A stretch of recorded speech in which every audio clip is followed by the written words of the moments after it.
যিজনা গুৰুৱে অসমীয়া জাতিটোক একতাৰ এনাজৰীৰে বান্ধি গ'ল, ভকতিৰ অমিয়া নিজৰা বোৱাই অসমীয়া সংস্কৃতি চহকী কৰি গ'ল, যিজনা গুৰু শংকৰদেৱৰ প্ৰিয় শিষ্য হৈ শংকৰ গুৰুৰ ধৰ্মীয় তথা শৈল্পিক উত্তৰাধিকাৰী ৰূপে অনন্ত কাললৈ খ্যাতি ৰাখি গ'ল, সেইজনা মহান গুৰু মাধৱদেৱৰ আজি আবিৰ্ভাৱ তিথি।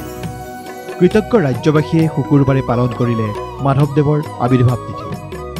মাধৱদেৱ গুৰুজনাৰ ৫৩৫ সংখ্যক আবিৰ্ভাৱ তিথি।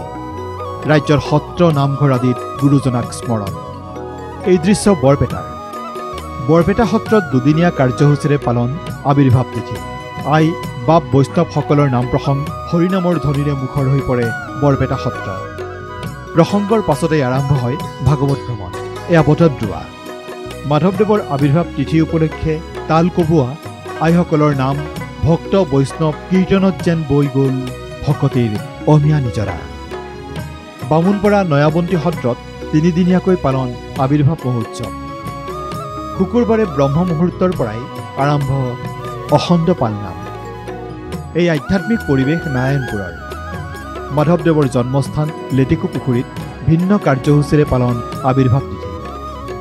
গছপুলি ৰোপণ, গুৰুবাদ্য প্ৰদৰ্শন, নাট সমাৰোহ আদি কাৰ্যসূচী ৰূপায়ণ লেটেকু পুখুৰীত।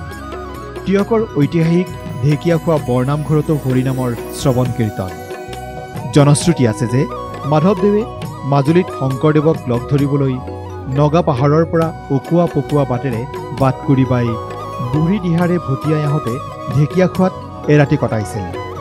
বুঢ়ী দিহাৰ পাৰত ৪ খুঁটি মাৰি এগছি বন্তি জ্বলাই ঢেকীয়াখোৱা বৰনামঘৰ প্ৰতিষ্ঠা কৰিছিল। গুৰুজনাই জ্বলাই যোৱা অক্ষয় বন্তিয়ে আজিও বিলাই আছে আধ্যাত্মিকতাৰ পোহৰ। এইদৰে কৃতজ্ঞ জাতিয়ে আকৌ এবাৰ প্ৰণিপাত জনালে গুৰুজনাৰ অমিয়া সৃষ্টি। অনন্ত কাললৈ অসমীয়া জাতিয়ে কৈ থাকিব শংকৰ গুৰু আমাৰে, মাধৱ গুৰু আমাৰে।